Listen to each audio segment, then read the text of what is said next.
नमस्कार साथियों, स्वागत है आपका हमारे चैनल सीपी एजुकेशन में। आज के इस वीडियो में हम रीट 2022 जो कि आगामी भर्ती प्रस्तावित है, उसके लिए विज्ञान गणित की तैयारी करने वाले विद्यार्थियों के लिए एक स्पेशल वीडियो लेकर आए हैं। इस वीडियो में एनसीईआरटी की बुक के अध्याय के मध्य में से अच्छे अच्छे प्रश्न बनाए गए हैं। इन प्रश्नों को पढ़ करके आप उनका उत्तर तय करके उसके बाद अपना उत्तर चेक कर सकेंगे और आपके कितने प्रश्न सही होते हैं यह आपको कमेंट में जरूर बताना है। तो एनसीईआरटी का जो सिलेबस है वो ही आपकी रीट 2022 में आएगा। तो सबसे पहले मैं अपना परिचय देना चाहता हूँ। दोस्तों, मेरा नाम चंद्र प्रकाश डूडी है। मैंने बीएससी में इतने परसेंटेज ऑब्टेन किए हैं, एमएससी में इतने ऑब्टेन किए हैं और रीट 2021 में मैंने प्रथम प्रयास में 89 परसेंटेज प्राप्त किए हैं।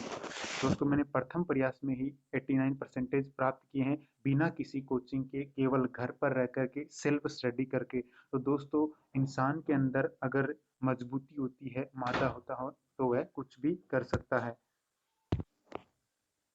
दोस्तों, अब मैं आपको सबसे पहले जो रीट 2022 का वो सिलेबस है वो दिखाऊंगा। वैसे तो ये रीट 2021 का सिलेबस है, लेकिन जो रीट 2022 प्रस्तावित है उसकी सिलेबस में बहुत कम ही परिवर्तन होगा और इसमें जो क्वेश्चन आएंगे वो एनसीईआरटी से ही लिए जाएंगे। तो चलिए, ये दोस्तों रीट 2021 का सिलेबस है और ये पूरा सिलेबस है। इसकी मैंने पीडीएफ बना रखी है। अगर आपको चाहिए तो आप कमेंट जरूर करना, इसको मैं आपको उपलब्ध करवाने की पूरी कोशिश करूंगा।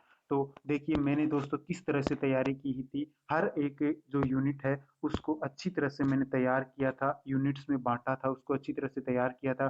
और देखिए, मैंने हर जगह पूरा क्लियर करने के बाद में क्लियर भी लिखा है। और आज की इस वीडियो में जिस टॉपिक के प्रश्नों की हम बात करेंगे वो हमारा टॉपिक है पादपों में पोषण। इस टॉपिक से रिलेटेड हम प्रश्नों की बात करेंगे।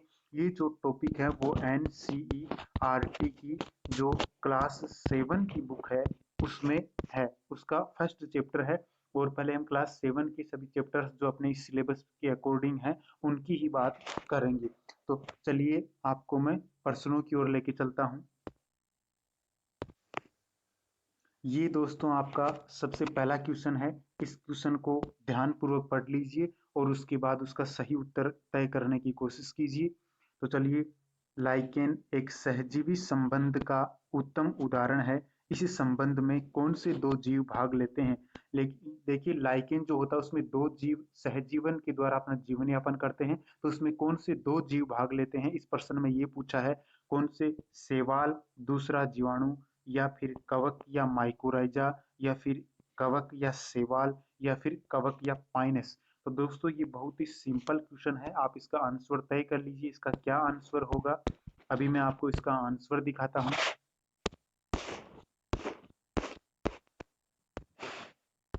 इस क्वेश्चन का आंसर है कवक और शैवाल। यानी एक प्राणी क्या होता है, एक जीव उसमें क्या होता है, कवक, और दूसरा जीव क्या होता है उसमें, शैवाल। अगला क्वेश्चन है, अमरबेल उदाहरण है। दोस्तों, अमरबेल एक पादप है और ये किस प्रकार का पोषण प्राप्त करता है, इसके आधार पर उसकी पहचान की जाती है। यानी पोषण की विधियां हैं, अनेक विधियां हैं, और अमरबेल में किस प्रकार का पोषण पाया जाता है ये आपको उत्तर देना है।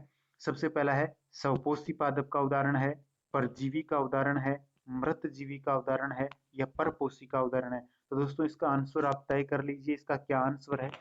चलिए, अब मैं आपको इसका आंसर दिखाता हूँ।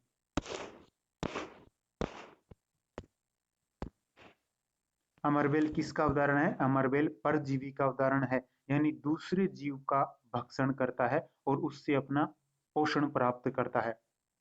अपना नेक्स्ट क्वेश्चन है, किस पौधे की जड़ में राइजोबियम नामक जीवाणु उपस्थित नहीं होगा? यानी बहुत से पौधे हैं जिनके जड़ में राइजोबियम नामक जीवाणु पाया जाता है, और ये जीवाणु है नाइट्रोजन स्थिरीकरण, आपको पता है नाइट्रोजन फिक्सेशन का कार्य करता है। तो किस पौधे में ये उपस्थित नहीं होगा, आपको तय करना है। चना में होगा या नहीं, मटर में होगा या नहीं, चावल में होगा या नहीं, सेम में होगा या नहीं। तो इसका आंसर आप तय कर लीजिए और अब आप इसका आंसर देखिए। इसका आंसर है चावल। यानी चावल की जड़ों में राइजोबियम नामक जीवाणु नहीं पाया जाता है। बाकी जो चना, मटर, सेम है उनकी जड़ों में राइजोबियम जीवाणु पाया जाता है और नाइट्रोजन स्थिरीकरण का कार्य करता है। चलते हैं नेक्स्ट क्वेश्चन की ओर। अपना फोर्थ क्वेश्चन है, लाइकेन नामक सहजीवी संबंध में दो जीव शैवाल व कवक भाग लेते हैं, ये दोनों क्रमशः होते हैं। किस प्रकार की पोषण विधि का उपयोग करते हैं? स्वपोषी होता है एक, तो दूसरा परपोषी होता है। एक परपोषी होता है, दूसरा स्वपोषी होता है। एक स्वपोषी होता है और दूसरा भी उसी के प्रकार का पोषण यानी स्वपोषी होता है। और चौथे ऑप्शन में है कि दोनों ही परपोषी होते हैं, तो इसमें कौन सा ऑप्शन है आप तय कर लीजिए, उसके बाद आंसर से अपना मिलान कीजिए। इसका आंसर है स्वपोषी और परपोषी, यानी जो शैवाल होता है वो तो होता है शैवाल होता है वो होता है स्वपोषी, और जो अपना कवक होता है वो होता है परपोषी। अपना नेक्स्ट क्वेश्चन है, वर्षा ऋतु में कवक अचानक प्रकट हो जाते हैं, इसका क्या कारण है? दोस्तों इस क्वेश्चन को अच्छी तरह से समझना है। इसमें कहने का मतलब ये है कि आपके पास जो कोई जैसे रोटी है, ब्रेड है, और वर्षा ऋतु होती है, तो आप 1 या 2 दिन के बाद देखते हैं कि उस पर कुछ संरचनाएं दिखलाई पड़ती है। तो ये किस वजह से इतनी अचानक ये कहाँ से आ जाती है? क्योंकि उसके पास आसपास कवक तो होते ही नहीं, तो ये कहाँ से पैदा होती है? और आप जानते हैं कि बायोलॉजी का एक सिद्धांत है कि जीव से जीव की उत्पत्ति होती है। तो आप सोचिए कि अचानक कहाँ से उत्पन्न हो जाते हैं, तो किस भाग से ये उत्पन्न होते हैं, या कौन सी कारक है, कौन सा कारण है जो इसके लिए जिम्मेदार है? पहले ऑप्शन में है कवक का खंडित भाग। ये हो सकता है कि कवक का खंडित भाग है वो पुनर्जनन करता हो, अलैंगिक जनन की मदद से नया कवक बनाता हो। दूसरा ऑप्शन है वायु में उपस्थित कवक के बीजाणु। तीसरा ऑप्शन है मृत कवक। और चौथा ऑप्शन है कवक कचरा। तो इसमें कौन सा ऑप्शन है आप तय कर लीजिए। इसका आंसर ये है वायु में उपस्थित बीजाणु। तो दोस्तों वायु में बहुत सारे बीजाणु अपने आसपास कवकों के रहते हैं, और जैसे ही उनको अनुकूल वातावरण मिलता है वो वृद्धि करने लगते हैं और एक नया कवक पादप बना लेते हैं। चलते हैं नेक्स्ट क्वेश्चन की ओर। निम्न में से क्लोरोफिल किसमें उपस्थित नहीं होता है? शैवाल में, कवक में, वीनस फ्लाईट्रैप में, घटपर्णी पादप में। किसमें क्लोरोफिल उपस्थित नहीं होता है? इसका आंसर दोस्तों सोच समझ कर देना, इसके ऑप्शन थोड़े जटिल रखे गए हैं। तो इसका आंसर आपने तय कर लिया है, तो चलते हैं इसका सही उत्तर क्या है। इसका सही उत्तर है कवक। दोस्तों कवक में क्लोरोफिल नहीं होता है। कवक क्या होते हैं? परपोषी होते हैं, विषमपोषी होते हैं, अपना भोजन खुद नहीं बना सकते हैं। अगला क्वेश्चन है, सही कथन का चयन कीजिए।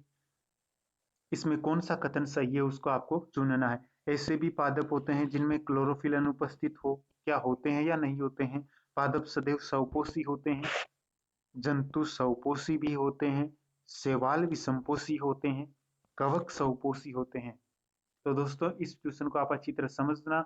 हो सकता है आपको कुछ समय लगे, 1 मिनट 2 मिनट, लेकिन इसको सही करने की कोशिश करना और उसके बाद इसका आंसर देखना।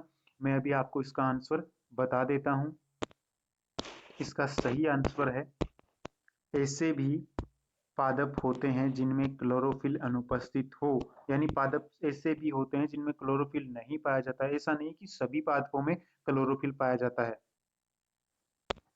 नेक्स्ट क्वेश्चन है,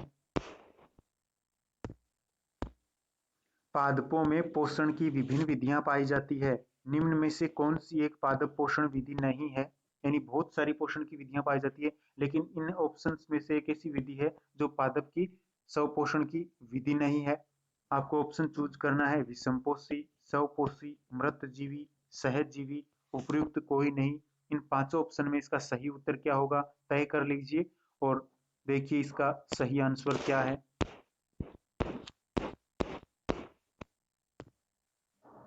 दोस्तों इसका सही आंसर है उपयुक्त कोई नहीं। इसका मतलब ऊपर जो सभी विधियां लिखी हुई थी चारों, वो पादपों में पोषण की विधियों के रूप में काम में ली जाती हैं। नेक्स्ट क्वेश्चन है, स्टार्च एक प्रकार का है, स्टार्च क्या है? प्रोटीन है, वसा है, कार्बोहाइड्रेट है, या एंजाइम है? ये बिल्कुल सिंपल क्वेश्चन है, इसका आंसर आप तय कर लीजिए। इस प्रश्न का सही उत्तर है कार्बोहाइड्रेट। स्टार्च एक प्रकार का कार्बोहाइड्रेट है। नेक्स्ट क्वेश्चन है, निम्न में से कौन सा विकल्प भोजन के लिए आवश्यक घटकों को प्रदर्शित नहीं करता है?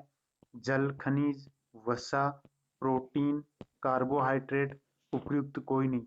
यानी कौन सा विकल्प है जिसमें भोजन के लिए जो आवश्यक घटक हैं, पोषण के लिए आवश्यक घटक हैं, उनको प्रदर्शित नहीं करता है?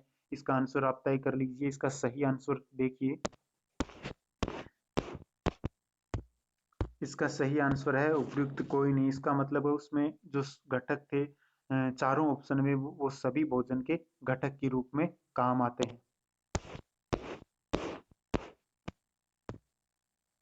11 नंबर का क्वेश्चन है, पादपों के तने का हरा होकर प्रकाश संश्लेषण का कार्य करना किस प्रकार के पादपों का अनुकूलन है? मरुस्थलीय पादपों का, जलोदभिद पादपों का, समोद्भिद पादपों का, सभी का? तो इसका सही ऑप्शन क्या है? चूज कर लीजिए, तय कर लीजिए, अच्छी तरह प्रश्न को पढ़िए। इसके बाद चलते हैं अब इसके उत्तर की ओर।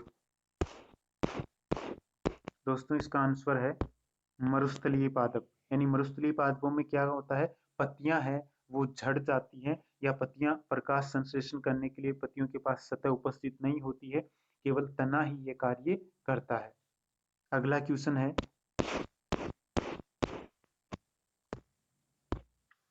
पादपों में द्वार कोशिकाओं द्वारा घिरी हुई संरचना जिससे होकर कार्बन डाइऑक्साइड पादप शरीर में प्रवेश करती है। पादपों को प्रकाश संश्लेषण के लिए, फोटोसिंथेसिस के लिए कार्बन डाइऑक्साइड की आवश्यकता होती है। तो पादप शरीर में कार्बन डाइऑक्साइड किससे होकर प्रवेश करती है? कार्बन डाइऑक्साइड जो वातावरण में उपस्थित होती है वो पादप में कैसे प्रवेश करेगी? कौन सी संरचना है जिससे होकर के, जिससे गुजरती हुई वो पादप में प्रवेश करती है? तना, पत्ती, पर्णवृंत और रंध्र। इसका सही आंसर क्या है? चूज कर लीजिए। अभी मैं इसका आंसर दिखाता हूं आपको। इसका सही आंसर है रंध्र। दोस्तों ये जो क्वेश्चन थे 12वें क्वेश्चन, वो एक चैप्टर से तय किए गए थे, और ये 12वें क्वेश्चन पूरे चैप्टर को शामिल करते हैं। यानी पहले आप इन प्रश्नों को देखेंगे, उसके बाद चैप्टर पढ़ेंगे तो आपको बहुत सी चीजें क्लियर हो जाएंगी। तो दोस्तों आपसे मेरी विनती है कि आपने हमारे वीडियो को देखा, इसके लिए आपका धन्यवाद। और चैनल पर नेक्स्ट वीडियो आपको जल्दी मिल सके, इसके लिए आप वीडियो को लाइक करें, चैनल को सब्सक्राइब करें ताकि हमें मोटिवेशन मिल सके। और जैसे ही आप चैनल को सब्सक्राइब करेंगे और बेल आइकन को प्रेस कर देंगे, तो बेल आइकन को प्रेस करते ही आपको अगले जो नेक्स्ट वीडियो आएगा उसको अपलोड करते ही आपके पास नोटिफिकेशन आ जाएगा, और आप उसको हल करने के लिए तैयार रहेंगे। तो चैनल को आप सब्सक्राइब कर दीजिए, और वीडियो देखने के लिए आपका बहुत बहुत धन्यवाद।